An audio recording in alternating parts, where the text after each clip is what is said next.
Bueno, buenos días. Estar aquí en el año 2013, hace 40 años, se daba el traste con un sueño, con una esperanza, con un proyecto que costó construirlo, que costó que llegara al poder político. Hace 40 años no solo fue acribillado un hombre, un gobierno, hace 40 años el imperialismo amedrentó a los pueblos del mundo, procurando lanzar una señal inequívoca de que era imposible construir un proyecto socialista en nuestra América y mucho menos por la vía democrática y electoral. Ahí estaba la confrontación presente con nuestra hermana querida Cuba desde siempre, a pocas millas de territorio estadounidense, y no podían darse ellos el lujo que además surgiera un proyecto socialista de un pueblo organizado, de una elección. Y para nosotros en la Revolución Bolivariana hay tanta afinidad, hay tantas semejanzas con la Revolución chilena del presidente Allende, que desde el primer día que llegó el comandante Chávez, el 2 de febrero de 1999, y firmó aquel decreto convocando al poder originario del pueblo para que se decidiera si se quería o no una Asamblea Nacional Constituyente, sabíamos que estábamos en presencia de una revolución que sin lugar a dudas era ya antiimperialista y que tendría definitivamente que tomar su ritmo y tomar su carácter socialista. Y así ocurrió. Y aquel año 2002, fíjense ustedes, 1970, 1973, 3 años. 1999, 2002, 3 años. Aquel 11 de abril pudo haberse convertido para nosotros en el 11 de septiembre. Pero las lecciones que nos dejó Chile, las lecciones que nos dejó Allende, las lecciones de aquel momento histórico, generaron en nosotros una conciencia, y cuando hablamos de nosotros, de nosotras, hablamos del pueblo. Hablamos de la vanguardia, hablamos también de los más humildes. Una conciencia que definitivamente reivindicó las luchas de todas las horas de todos los pueblos de nuestra América. Sentimos la carga aquel día, el 11, el 12, sentimos sobre nuestras almas, sobre nuestras espaldas, que tal vez se repetiría la historia, pero además había una gran diferencia. La Fuerza Armada Nacional Bolivariana no se parece, ni en origen, ni en práctica, a las Fuerzas Armadas de aquel Chile de 1973. En nuestra Fuerza Armada había pueblo y se demostró el 12, el 13, el 14 de abril del año 2002. Pero quizás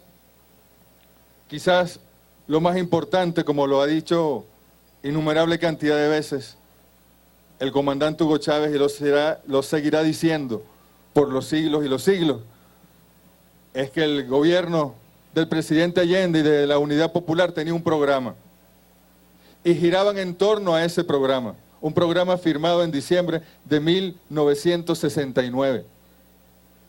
Las fuerzas revolucionarias tenían un plan de acción determinado, y el presidente Allende no se desvió ni un milímetro de ese plan.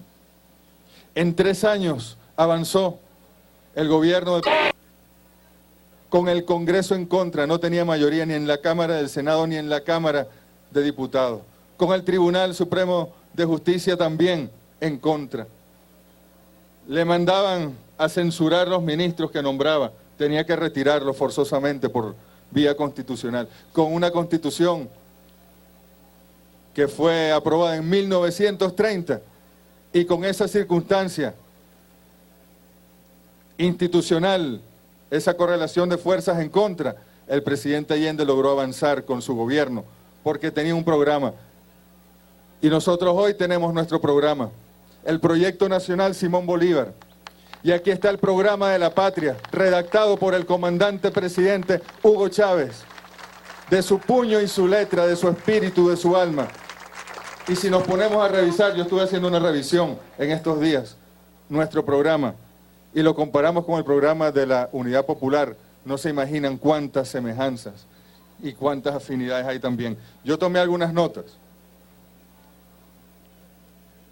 El gobierno popular, el Estado popular que se estaba generando en Chile, proponía una nueva constitución. No lograron hacerlo, no tenían mayoría institucional ni correlación de fuerza, pero proponía una nueva constitución. Una asamblea unicameral proponía también. Mandatos democráticos revocables proponía el programa de la Unidad Popular. Planificación como línea central del socialismo democrático. Una gran alianza de fuerza revolucionaria. Hoy la tenemos, ahí están nuestros partidos, ahí está el gran polo patriótico Simón Bolívar, ahí está el Partido Socialista Unido de Venezuela. Unas fuerzas armadas que se incorporaran a los planes de desarrollo con el pueblo. Uno no puede dejar de recordar el plan Bolívar 2000, primera acción del presidente Chávez para incorporar, y hoy la Fuerza Armada Nacional Bolivariana es el pueblo y está con el pueblo y nos sentimos seguros con la Fuerza Armada Nacional Bolivariana.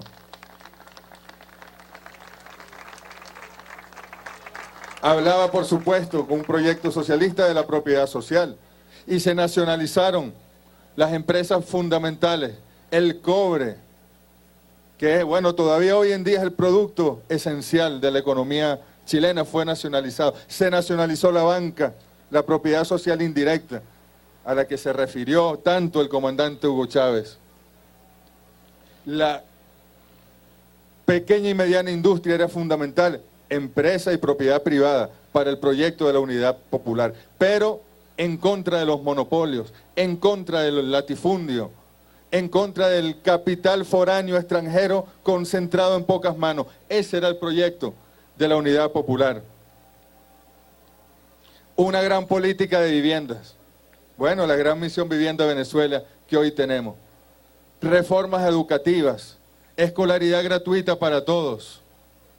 Que se pintara la Universidad Chilena de pueblo, como decía el Che Guevara, y se logró. Se abrieron las universidades y entró el pueblo mestizo chileno a sus universidades públicas. Atención médica para todos gratuita, nuestro barrio adentro.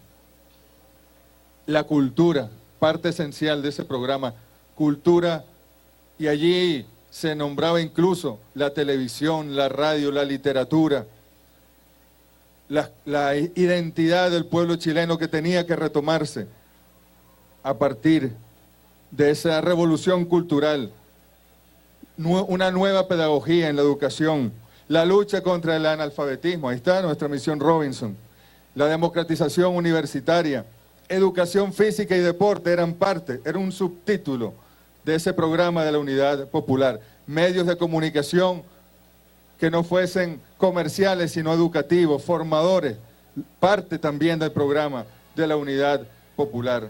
Relaciones de respeto mutuo con todos los países, independientemente de su posición ideológica. Latinoamericanismo como esencia. Fíjense que el Cono Sur no siempre estuvo viendo hacia nuestra América, sino que tendía a ver incluso hacia Europa, hacia los Estados Unidos, pero poco hacia nuestra América.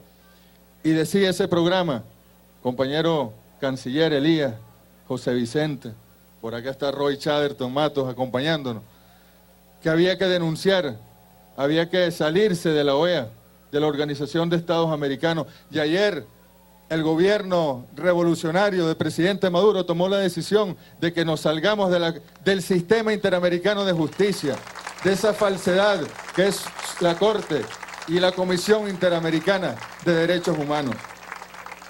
¿Se parece o no se parecen estos programas, estas luchas? ¿Cuántas lecciones hemos nosotros tomado del socialismo allendista? Y aquí estamos. ¿Valió la pena? Sin lugar a dudas, el sacrificio del presidente Allende. Porque de no haber sido por el sacrificio de él y de esa generación, ¿cuánto nos hubiese costado a nosotros estar hoy aquí? como ha valido la pena el sacrificio del comandante Chávez. Escuchamos al presidente Allende en sus últimas palabras y yo no podía dejar de recordar el 8 de diciembre, en la última comunicación del comandante Chávez con su pueblo. Le faltó tal vez al presidente Allende, a pesar de toda la dificultad de los aviones que sobrevolaban La Moneda y la bombardeaban, cantar alguna canción patriótica como lo hizo el comandante Chávez el 8 de diciembre. Con aquella tranquilidad, con aquel amor, con aquella dignidad, con aquella firmeza, se dirigió el presidente Allende. A las 9:10 de la mañana fue ese contacto, fue el último. Luego fue también bombardeada Radio Magallanes y luego fue asesinado indirectamente el presidente Allende. Pero hoy tenemos un programa. Hoy tenemos una revolución en Venezuela, en Ecuador, en Bolivia, en Nicaragua, en Cuba y en muchas partes de nuestra América está resurgiendo el socialismo por la vía democrática. Y también es gracias al gran ejemplo que dio el presidente Allende y el pueblo chileno. Yo quería cerrar estas palabras con este hermoso poema de Mario Benedetti para el presidente Allende, que nos dice lo siguiente: para matar al hombre de la paz, para golpear su frente limpia de pesadillas, tuvieron que convertirse en pesadilla. Para vencer al hombre de la paz, tuvieron que congregar todos los odios y además los aviones y los tanques. Para batir al hombre de la paz, tuvieron que bombardearlo, hacerlo llama, porque el hombre de la paz era una fortaleza. Para matar al hombre de la paz, tuvieron que desatar la guerra turbia. Para vencer al hombre de la paz y acallar su voz modesta y taladrante, tuvieron que empujar el terror hasta el abismo y matar más para seguir matando.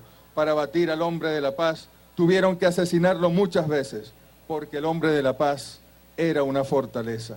Para matar al hombre de la paz, tuvieron que imaginar que era una tropa, una armada, una hueste, una brigada. Tuvieron que creer que era otro ejército, pero el hombre de la paz era tan solo un pueblo y tenía en sus manos un fusil y un mandato, y eran necesarios más tanques, más rencores, más bombas, más aviones, más oprobios, porque el hombre de la paz era una fortaleza. Para matar al hombre de la paz, para golpear su frente limpia de pesadillas, tuvieron que convertirse en pesadilla.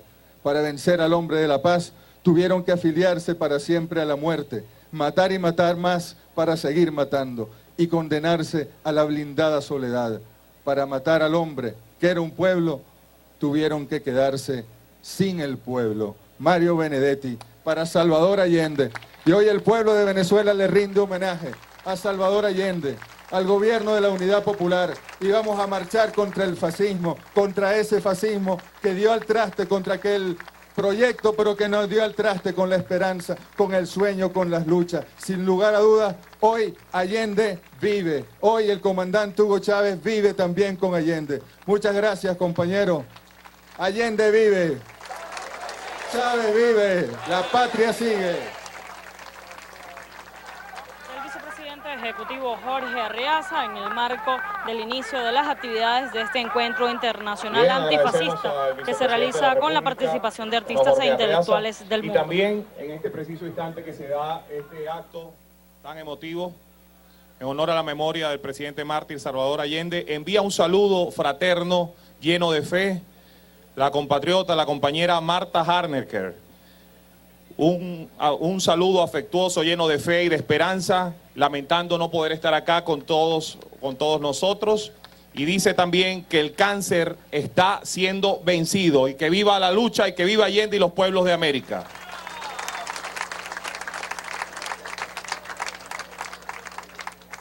Bien, a continuación palabras del compañero Bernardo Castañeda del Frente Salvador Allende.